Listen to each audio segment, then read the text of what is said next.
Happy Friday and 2.3 opener.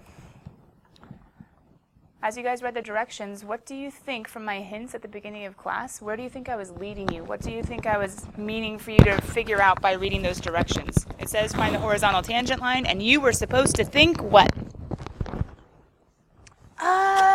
Yes. The answer that I'm saying yes to was quotient rule.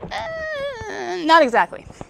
That's the means to the end, but what was the end that you were supposed to be getting to? Huh? All I heard was quotient rule. Derivative gets the quotient rule, or the quotient rule gets the derivative. Go one step beyond. How do you translate this expression that you're supposed to be working on the rest of the problem to do, to solve, to find? Why derivative? Why quotient rule?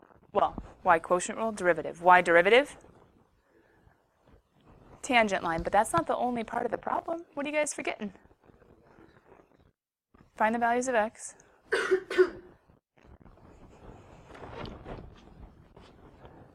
Wait, what happened to the horizontal clue? Did no one get it? Set what equal to 0? Don't use it in calc, but you're right. I know you're right. Who's it? Yeah. Why quotient rule? Because we needed a derivative. Why derivative? Because we set it equal to 0. Why do we have to set it equal to 0? Because we need a horizontal tangent line. Oh, and the slope of a horizontal line is 0. Horizontal, m equals 0. Tangent line, m equals f prime of x. So what was the goal the entire time? Set the derivative equal to 0. Why am I harping on it? Because if you don't know the direction to go, you can try all these things, but you won't know what to do with it once you have it. If this was a multiple choice problem, would it have been enough to do quotient rule? No. You would have had the derivative and been like, well, let's guess which numbers look good. Okay, were you supposed to find a derivative though? How many of you guys vote? Used top bottom idea. Used FG idea. Used box triangle idea. Oh, I think box triangle is winning today. I use a box triangle and I think top bottom. I know, I do like a morphing of the two. But either way, check your work to see if it worked out. F prime of x, you guys were working in your groups, hopefully no mistakes happen. Do you do bottom in parentheses, d top, minus top in parentheses, d bottom, all over bottom squared? Why am I harping on parentheses? Because you have to distribute the negative. Good. Because you have to distribute the negative. Oh, the bugs are stealing my brace bread. You have to distribute the negative. What's the animal that dies if you don't distribute a negative? A seal. But pause. Before I even want you guys distributing at all. Before you guys distribute at all. At all. What should you be looking for in that numerator? Do you remember from yesterday? I'm going to go up there and use a green marker. Yeah, ask yourselves, is there anything in common? I know it might seem silly for some of you because you're like, there's not, so why is she wasting time on it? Believe me, one day there will be. And so many of you won't get it right because you didn't look. Okay, nothing in common though, right? So therefore we end up with 2x squared minus 2x minus x squared minus 1 all over x minus 1 quantity squared, which ends up with an x squared minus 2x minus 1. Anybody try to factor that? Did it work though? A 1 and 1 makes a 2, but a negative would make a positive. So, are we done? No. Why? Because this wasn't the point. It wasn't the end. It's the means to the end. What do I still have to do? Now it's time to set this equal. Anybody get stuck there? How do you solve? AJ? Oh, yeah. Yeah, it's confusing, right? Unless you realize, well, if I can't do anything else, undo the denominator. How do I undo a denominator? Undo division. What? What do you do? What do you do? What do you do? You guys are fine. Just some of you are already falling asleep, so I want you to say it all together. That way you wake up. What do you do? Okay, I'm saying hearing times, and I'm hearing multiply, and I'm hearing some of you who are like, I don't know what's going on. We're undoing the division algebraically. What do we do if there's division on one side that we have to move to the other side? Multiply. What do we do? Multiply. All right, now that you know the answer, we're good. So let's go ahead and multiply the x minus 1 quantity squared on both sides. What happens? Long story short, can a denominator ever make a 0? No. It can make an undefined, but it can't make a 0. So then, really, what are we looking at? Just the numerator. He's the one that can make a 0. 0 times anything is 0. Uh-oh, what's the struggle? We tried to factor. So none? Or x equals negative b plus or minus square root b squared minus 4ac all over. Not exactly what I was looking for, Ryan, but I understand. It's all right. I'll show you an alternate way of getting there. There's only 2 ways to do it by hand, and this is one of them. We end up with 2 plus or minus the square root of 8 all over 2. Square root of 8 becomes square root of 4 and square root of 2, which is why I'm going to make this x equals 2 plus or minus 2 root 2 all over 2, which ends up being 1 plus or minus root 2. Is that legal, or did I kill a kitten? Why is it legal? What could I do with both of those 2's? Factor them, and then whew, there it went. As long as I divide both expressions by 2. I can't divide the square root. He's stuck. But as long as I divide both the coefficients by 2 and it's totally distributed, then it's legal and I'm done. Okay, I said just a second ago there are 2 ways of doing it. What's the way that I did? I sang a song, I know, but what formula was it? Quadratic formula. What's the other way of doing it? Your favorite thing. Oh no, I just deleted my whole slide. Your favorite thing ever.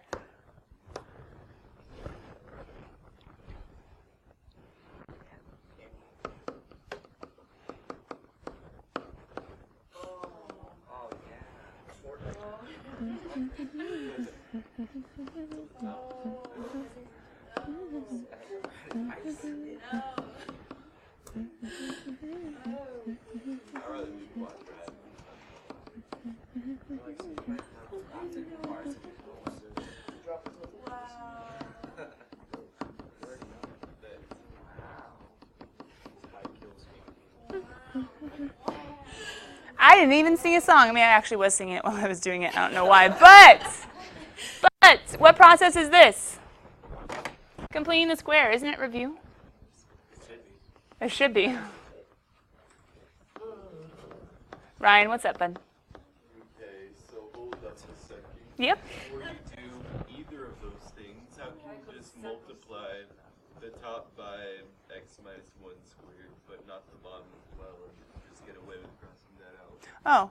Oh, Ryan, how would you solve an equation like this? Just multiply? By 3 over 3? No, by 3. It's the exact same thing I did. What you do to one side, you do to the other. You were thinking of multiplying by 1 creatively where we're stuck to one side. I wasn't stuck to one side. I had 2 sides. So I was able to go back to like Algebra 1 and say, oh, what I do to one side, I do to the other. My equation is balanced. Yeah. Yeah. Does that make sense?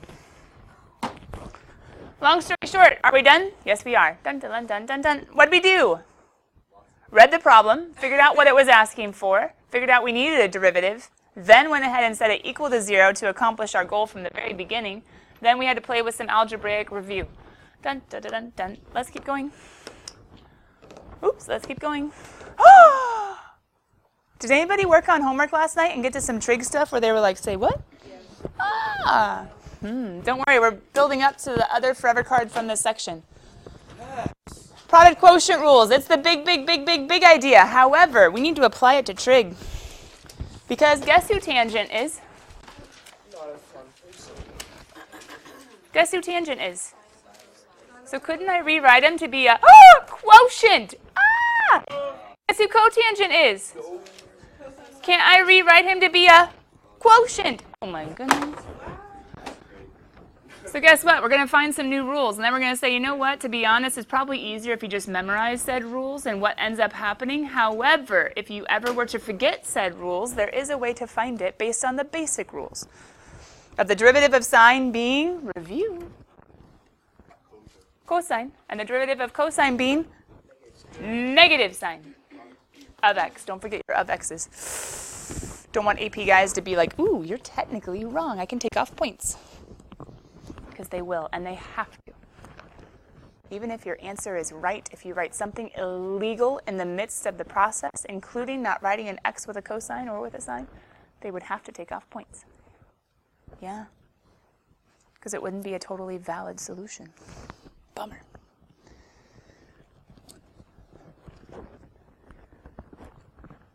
So my ambitious ones get to the quotient and go with the quotient rule. My little bit more timid ones, I'll go through it also. My little bit more ambitious ones, a little bit more confident ones, go for it, quotient rule. A little bit more timid ones, I'm about to start. Hey, what trig functions are we missing? We have the derivative of sine, that's basic, derivative of cosine, that's basic, derivative of tangent we're about to see, derivative of cotangent we're about to see. Who else is missing?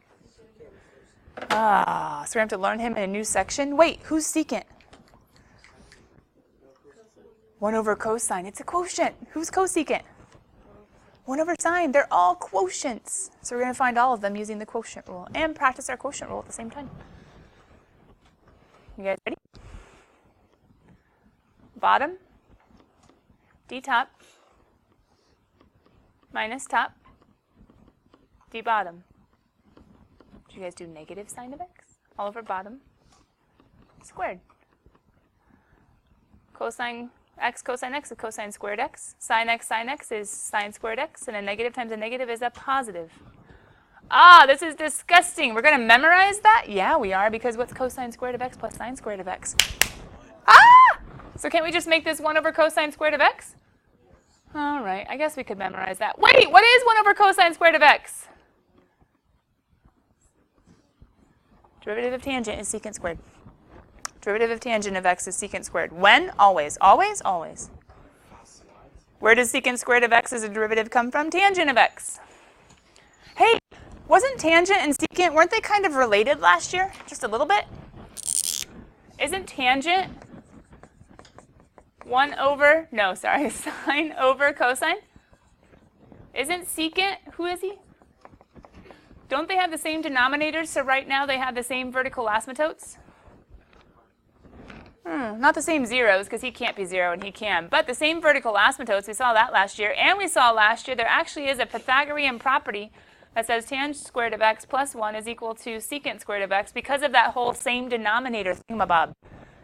Now, I'm not saying that either of those, well, this one technically gets why the derivative is what it is.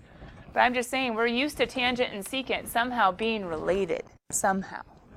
We're just used to them being related. But how is it related? Quotient rule, sine over cosine, derivative of tangent is secant squared. Always, always, always, always, always, always. Let's solve for the other one.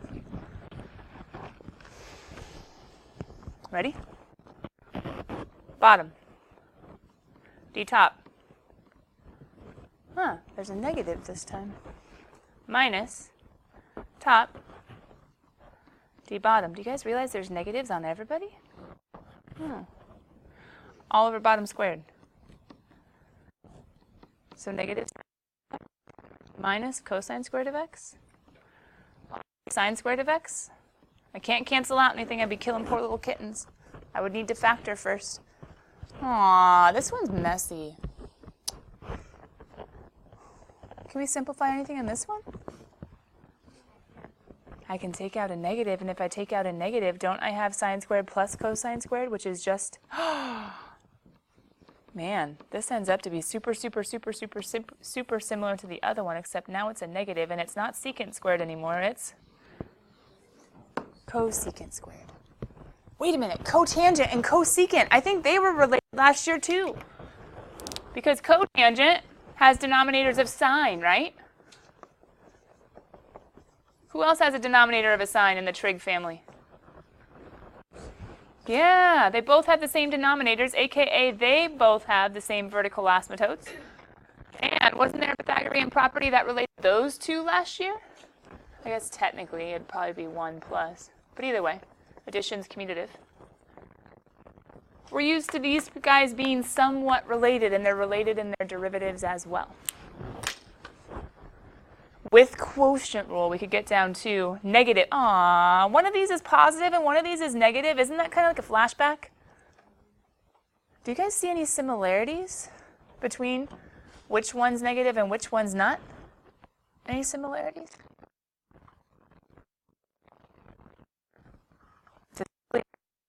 But the one I always use.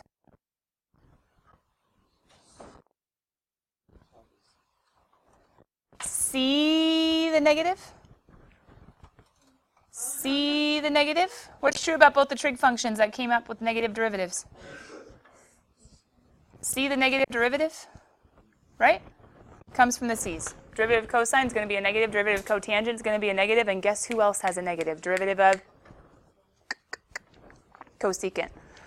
All of the c trig functions, all of the cos, cosine, cotangent, cosecant, all of them have negative derivatives.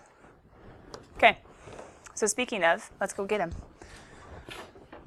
I'm going to give you guys a minute head start because we already talked about who each of these guys are as quotients. We already talked about how the quotient rule is the way to go. And then you've already seen me use some trig properties to simplify. Ready, set, see how far you can get. Go.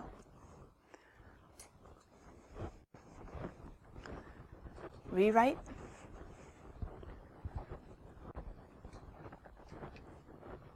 Quotient rule. Trig properties, simplify. Rewrite. Quotient rule. Trig properties, simplify.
Can I start playing?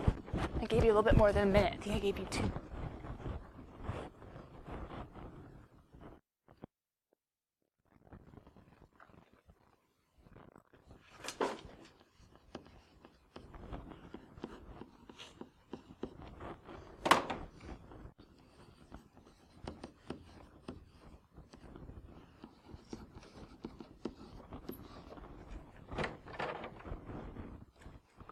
Some of you might have tried to. You do not know how to do that if it's not an x to the negative 1, but a sine or cosine. You do not know how to do that yet. So you should have actually done quotient rule. It's the only way as far as what you know as to how to solve. Top minus top, d bottom, all over bottom squared. Did you guys realize this doesn't simplify quite as nicely as the other? Bottom. Doesn't mean it doesn't at all. Just not as nice. Minus top, d bottom, all over bottom squared. So how does this simplify? Well, that goes to 0. That goes to 0. I end up with negative cosine all over sine, sine. I'm writing this out as sine, sine to show you where typically rule comes that we are going to end up memorizing.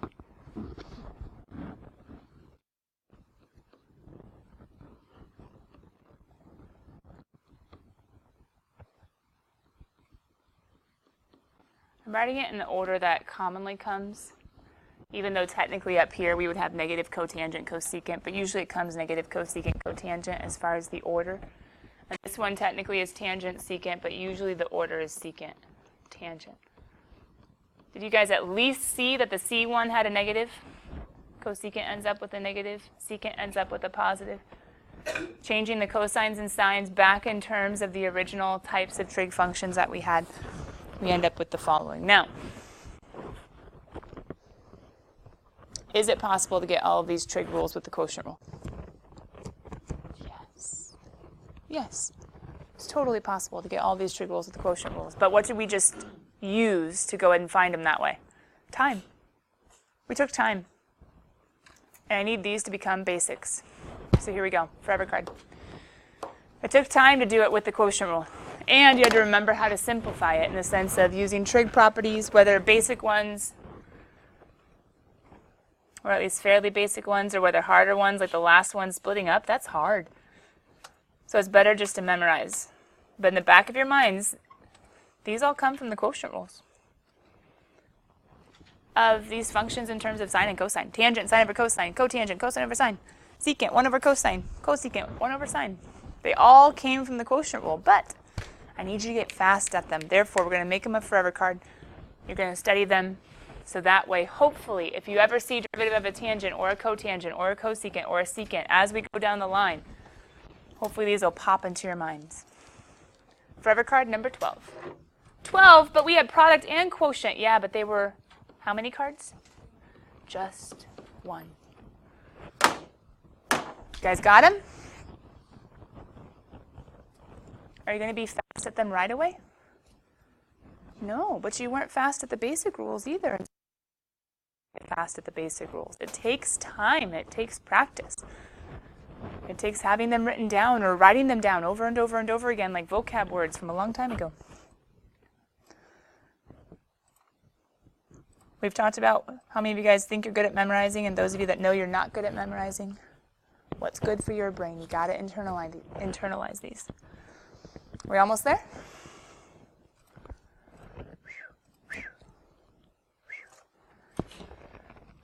Now here's the dealio.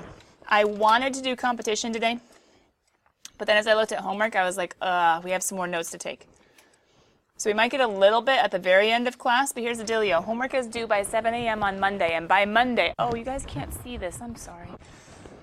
By 7 a.m. on Monday, you guys should have a full grasp, and I've already practiced all of the product rule, quotient rules, and the more trig rules. I think Monday you'll be much more ready for competition than today, especially since these are actually a little bit harder than the basic rules. So after homework is due, I'm going to make the competition on Monday instead of today. Question. You're going to be faced with a lot of trig derivatives this section.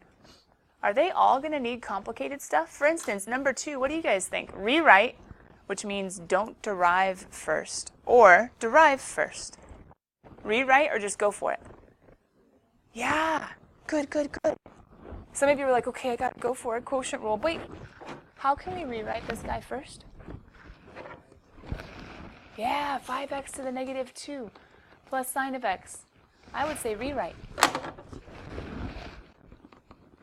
But pause. Could you have gotten it right with quotient rule?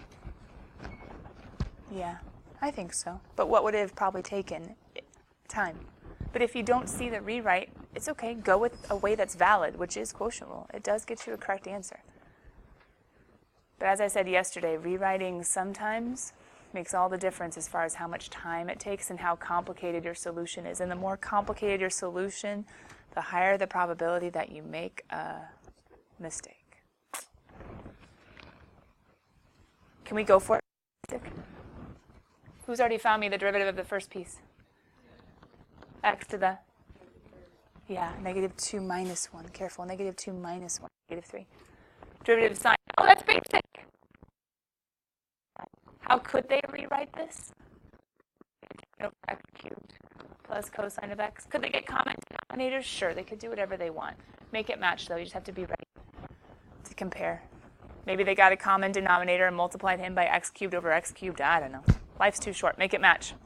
Come with questions on the odds that you weren't able to make it match. Maybe you were right. But guys, can I rewrite this one?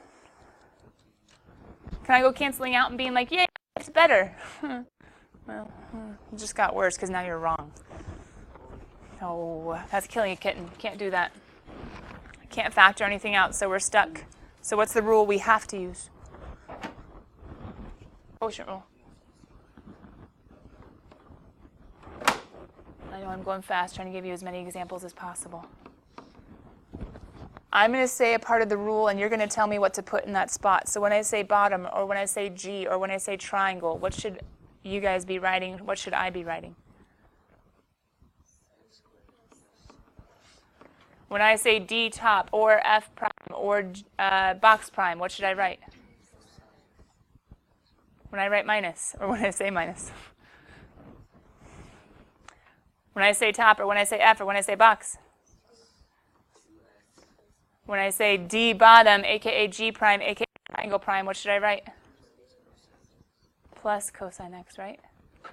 And when I say bottom squared, triangle squared, G squared, are you writing a parenthesis first? Woo.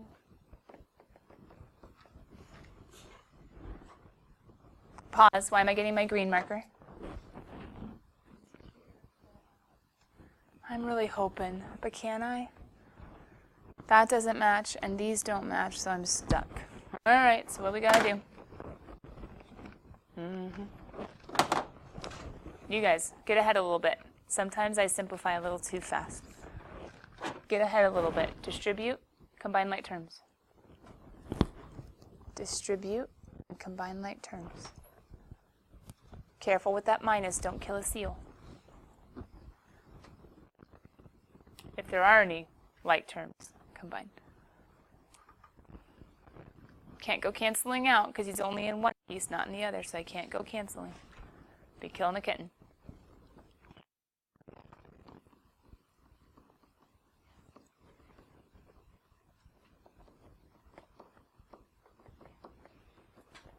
Anybody get something to cancel out? Cancel, meaning crossing out to zero, a positive and a negative. Sine, cosine, if you distributed your negative, that guy goes totally away. But sadly, well, I guess we could pull out an x, I suppose. Not sure it makes life a lot better. Still kind of stuck because it doesn't match the factor in the denominator, so I'm dun dun dun dun dun dun. Usually. And in this one I'm done. There's nothing else I can do. Like I'm done, done, done, done, done. But I said usually because every now and then you would need to FOIL out that denominator because maybe some trig property like sine squared plus cosine squared results and it ends up simplifying. So if you ever, like I'm solid, like I know I did that problem right and the answer looks way different. I bet there was a simplifying trick that you missed. Possibly using a trig identity you didn't think about. Now, hold on, kiddos. I'm going to ask if there were any questions on that one in just a second, but first of all, as you guys, some of you get ready for the next example, theoretically that quotient rule, even though it was involved, was kind of easy because what were the only guys involved in this guy? Sines and x squareds, right? Why is number 14 harder? Secants and tangents. Have your forever card real close and look back at it because you're not going to be able to do the derivatives of secant and tangent as quickly as the sines and x squareds of over there. But did I lose anyone in number 6? Why are there weird numbers? Anybody know? Straight out of the homework assignment, yeah. But not necessarily your homework problems, but just exercises. But did I lose anyone on number 6? Going for it. Do it. I'm going to start playing in about 30 seconds. See if you can beat me. But have your forever card close.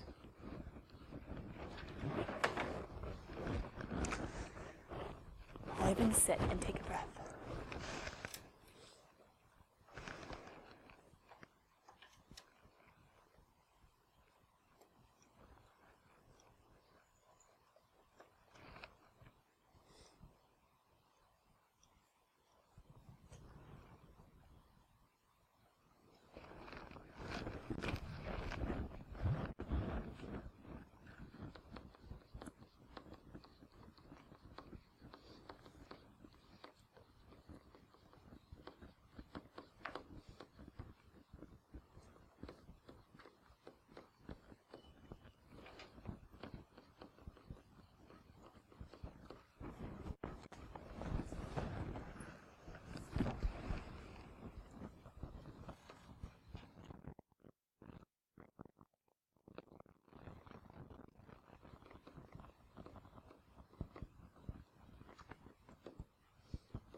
Did anybody look and see if anyone could come out?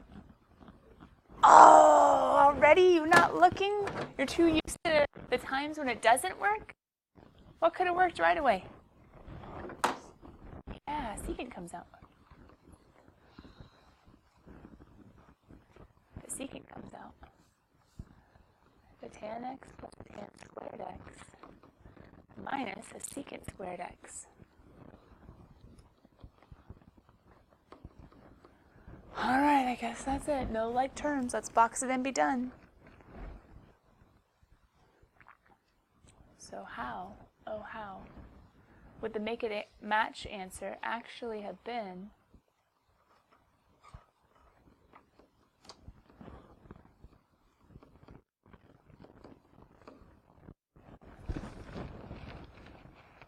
I don't get it. What happened? We had that answer. That's like magical. It doesn't make sense. Where'd the 1 come from? Well, hold on, pause. I'm actually quite illegal. I did not put parentheses where I should have. I apologize. So some of you should be confused. But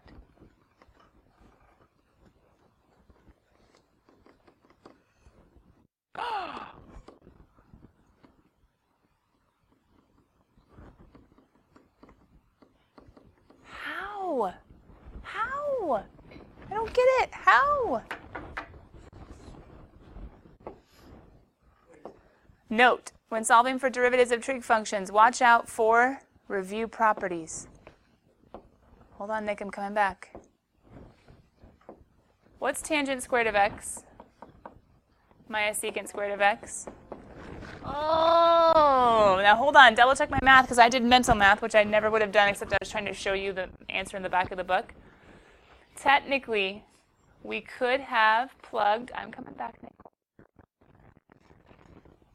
Technically, we could have plugged in secant squared of x equals 1 plus tangent squared of x. That's one way. The other way is we could have actually rearranged the Pythagorean if we knew it really well. Uh-oh, we would have actually not gotten a positive one. We would have actually gotten a, double check my work, is it a negative one? Struggle. I killed a seal in my math. We should sue. But as I'm fixing the killing of the seal, Nick, what was up? I was going to say the answer was the problem. For a second, right? But here's the struggle. I did kill a seal. Because the tangent squareds do cancel, but I still have a minus 1. So it's actually going to be tangent of x minus 1. Every now and then we might get something whose its own derivative, but it's super, super, super, super rare and almost always has to do with an e to the x. So can I cancel those out? Oh, no. One has a minus, one has a plus. There's absolutely no way to reduce them any further. But doesn't this look kind of magical? Like things just disappeared? Well, yeah, because the Pythagorean property. So we got to remember our trig properties from, I could say pre-cal, from algebra 2, from whatever. Review trig properties. Maybe that's a better way of putting it. But I'm putting pre-cal to remind you this doesn't have anything to do with derivatives. It's just the trig properties from before. And if you guys remember, didn't we have a huge page of trig properties? Good thing is the AP only, usually, deals with reciprocals, Pythagoreans, and double angles. Wait, what are the ones we put in our forever card? Reciprocal, Pythagorean, and double angle. Those are almost always the only ones where they have these magical steps coming about, but it's because of trig props. Now, guys, there's one last idea. There's one last idea. Go ahead and grab out your phones if you have them, because you might not have time to write this down. But it's totally okay, because I just want to show you what the idea is of higher derivatives. What have we been doing this whole time? Once. But guess what? If they want us to find the second derivative, we would just derive the first derivative again. And we would derive again. And we would derive again. And we would derive again, however many times they ask us. Does that make sense? So we stop because they ask us for the first derivative. But if they were to ask you for the second or the third or the fourth, do what you can. Keep going as long as you need to answer what they want. Bye.